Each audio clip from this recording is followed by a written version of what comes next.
তাকদীর নিয়ে প্রিয় ভাইয়েরা বিচলিত হবেন না। আপনার তাকদীরে যা আছে আপনি পাবেন, যা নাই কোশ্চিনকালেও পাবেন না, ফুল স্টপ। আপনার তাকদীরে যা আছে আপনি পাবেন, না পেয়ে আপনি দুনিয়া থেকে যাবেন না, ফুল স্টপ। আর আপনার তাকদীরে যা নাই সারা দুনিয়ার মানুষ মিলে আপনাকে দিতে পারবেন না। এই চিন্তাটা আগে মাথার মধ্যে সেট করেন। এই দুনিয়ার জীবনে আপনার দুনিয়ার বাড়ি গাড়ি, টাকা পয়সা, রিজিক, ব্যবসা বাণিজ্য, স্ত্রী সন্তান, এগুলোকে নিয়ে এত বিচলিত হওয়ার কিছু নাই। আপনার আমার তাকদীরে যা লেখা হয়েছে এর একটা দানা আপনি বেশি খেয়ে পৃথিবী থেকে যাবেন না। আর আপনার আমার রিজিকে যা আছে তার এক চুল রেখে আপনি দুনিয়া থেকে যাবেন না।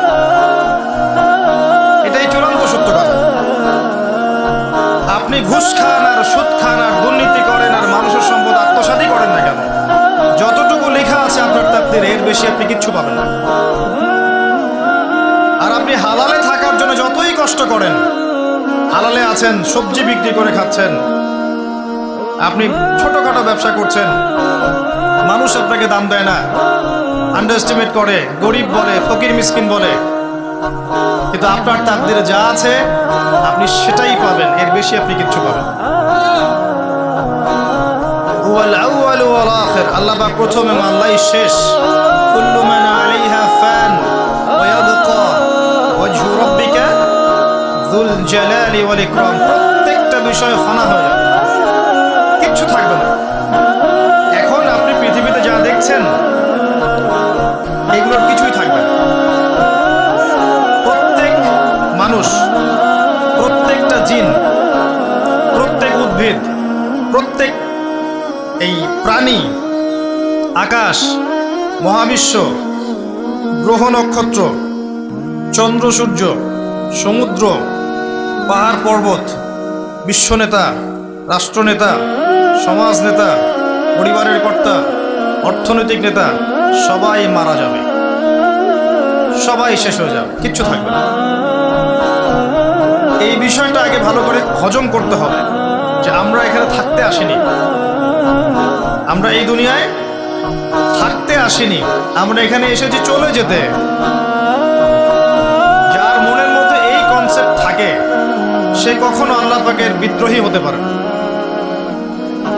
সে কখনো আল্লাহ দ্রোহিতা করতে পারে না, কুফরি করতে পারে না, শিরক করতে পারে না, আল্লাহর অবাধ্য হতে পারে না। যার মনের মধ্যে এই চিন্তা বদ্ধমূল যে আমি এখানে থাকতে আসিনি, আমি এখানে মুসাফিরের মতো এসেছি, গাছের ছায়া বিশ্রাম নিচ্ছি, বিশ্রাম নিয়ে শেষ হবে চলে যাব। যারাই আল্লাহ দ্রোহিতায় লিপ্ত হচ্ছে, শিরক করছে, বেদাত করছে, হারাম খাচ্ছে, ঘুষ খাচ্ছে, সুদ খাচ্ছে, জেনা করছে, আল্লাহ দ্রোহিতা করছে, আল্লাহর বিধানকে অস্বীকার করছে, তারা ইনডাইরেক্টলি ধরে নিয়েছে যে তারা মনে হয় পৃথিবীতে চিরকাল থাকবে। কারণ যদি কিয়ামতের মাঠের কথা তাদের স্মরণ থাকতো তারা কখনোই কাজগুলো করতে পারতো না, পারতো? এবার আসেন, আল্লাহ পাক কলম সৃষ্টি করে তাকদীর লিখেছেন, অতএব তাকদীর নিয়ে প্রিয় ভাইয়েরা বিচলিত হবেন না। আপনার তাকদীরে যা আছে আপনি পাবেন, যা নাই কোশ্চিনকালেও পাবেন না, ফুল স্টপ। আপনার তাকদীরে যা আছে আপনি পাবেন, না পেয়ে আপনি দুনিয়া থেকে যাবেন না, ফুল স্টপ। আর আপনার তাকদীরে যা নাই সারা দুনিয়ার মানুষ মিলে আপনাকে দিতে পারবেন না। এই চিন্তাটা আগে মাথার মধ্যে সেট করেন। এই চিন্তা যার মধ্যে ইনস্টল করা আছে সে আত্মহত্যা করে না কখনো, সে হতাশ হয় না কখনো, সে ভয় পায় না, আল্লাহর পথে চলতে গিয়ে পিছু পা হয় না, সে জালেমের সামনে মাথা নত করে না। যার মাথায় এই চিন্তা আছে যে আল্লাহ যা লিখেছেন এটা হবে, যা লিখেন নাই সারা দুনিয়ার মানুষ মিলে সেটা হবে না, সিম্পল। এর মধ্যে আল্লাহ পাক পরীক্ষায় ফেলবেন, ওই বিষয়টা ডিফারেন্ট।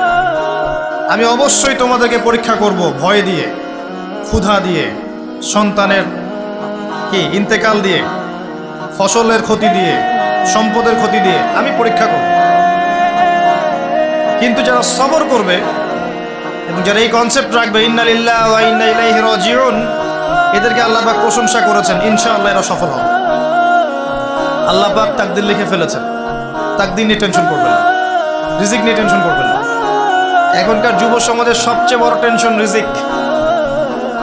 একটা জব, একটা ভালো জব, একটা ভালো ব্যবসা, সে সিকিউরড লাইফ চাচ্ছে। রিজিক নিয়ে চিন্তা করবেন না। আপনার কাছে যে রিজিক আছে এটা আপনার কাছে আসবেই ইনশাআল্লাহ। হয়তো সময় লাগছে কিন্তু আপনার কাছে আসবে ইনশাআল্লাহ তাআলা। আপনি হালালের উপর থাকবেন, ন্যায়ের উপর থাকবেন। আপনি অন্যায় পথে রিজিক সার্চ করবেন না। আপনার তাকদিরে যে রিজিক আছে আপনার কাছে আসবে ইনশাআল্লাহ। এবার আসেন, আল্লাহ পাক এরপরে সৃষ্টি করেছেন মহাবিশ্ব। এই পুরো মহাবিশ্ব তাকদির লিখার পরে মহাবিশ্ব কয় দিনে? ফি সিত্তাতি আইয়াম, 6 দিনে। মাত্র 6 দিনে আল্লাহ পাক পুরো মহাবিশ্ব সৃষ্টি করেছেন।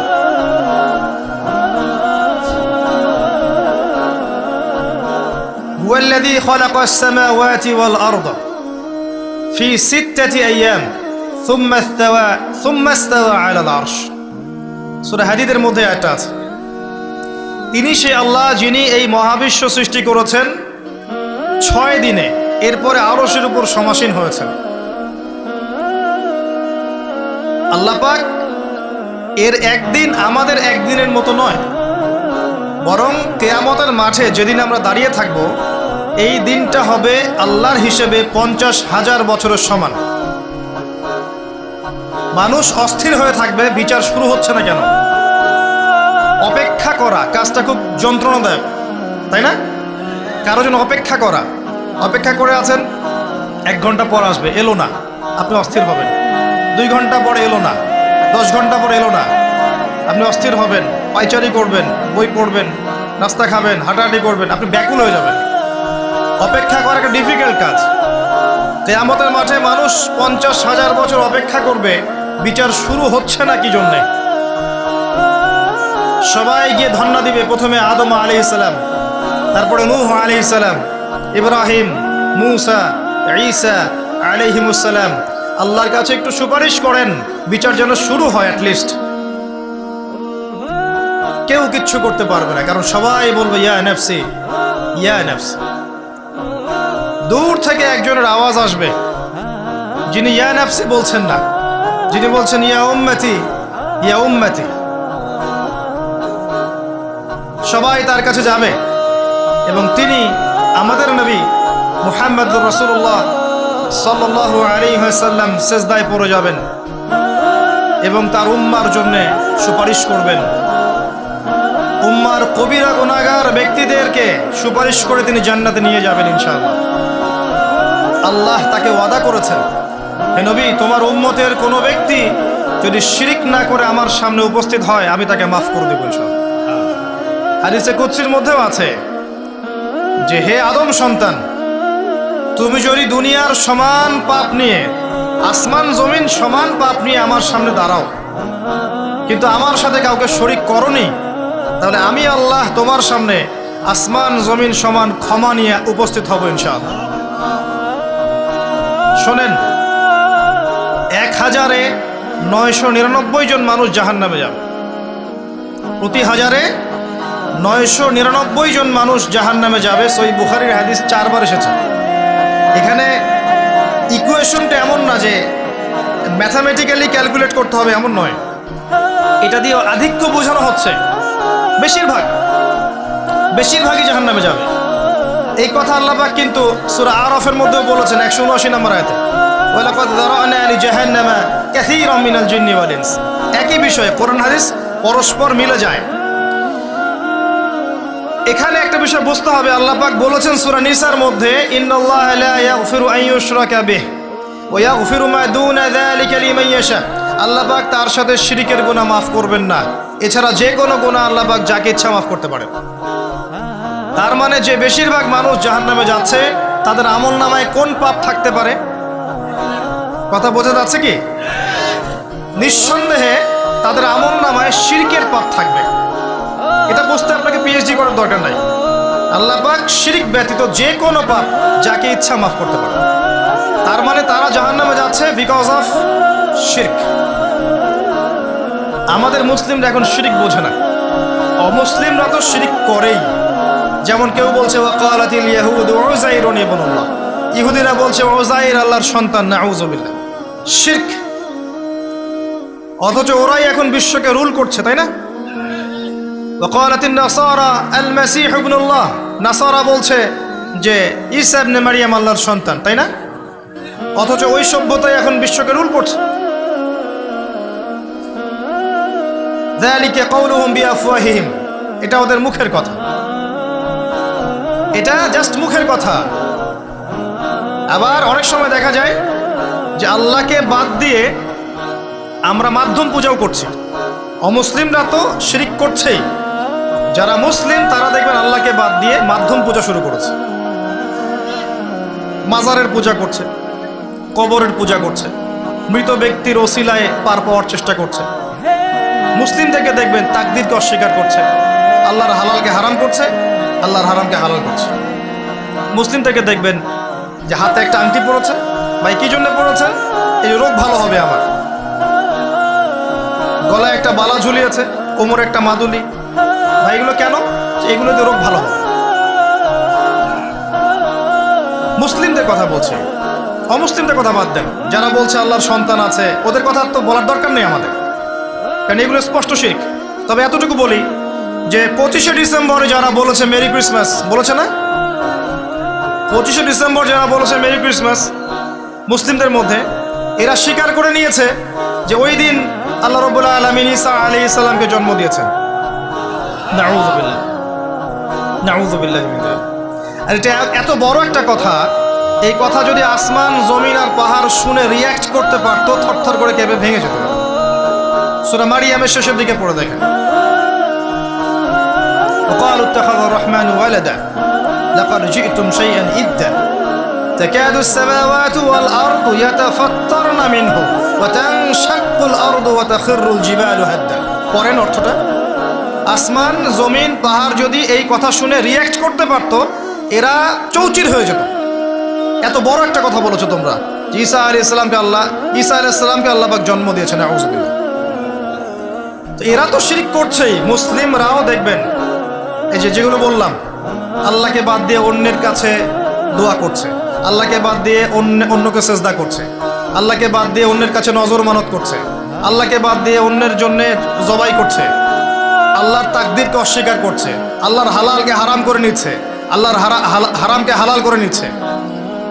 দেখবেন মুসলিমরা করছে। এবার মুসলিম জেনারেশন, এমন একটা প্রজন্ম বের হয়েছে এখন, ইয়াং জেনারেশনের, তারা বলছে যে এই মহাবিশ্ব বিগ ব্যাং থেকে সৃষ্টি হয়েছে, আল্লাহ বলতে কিছু নাই।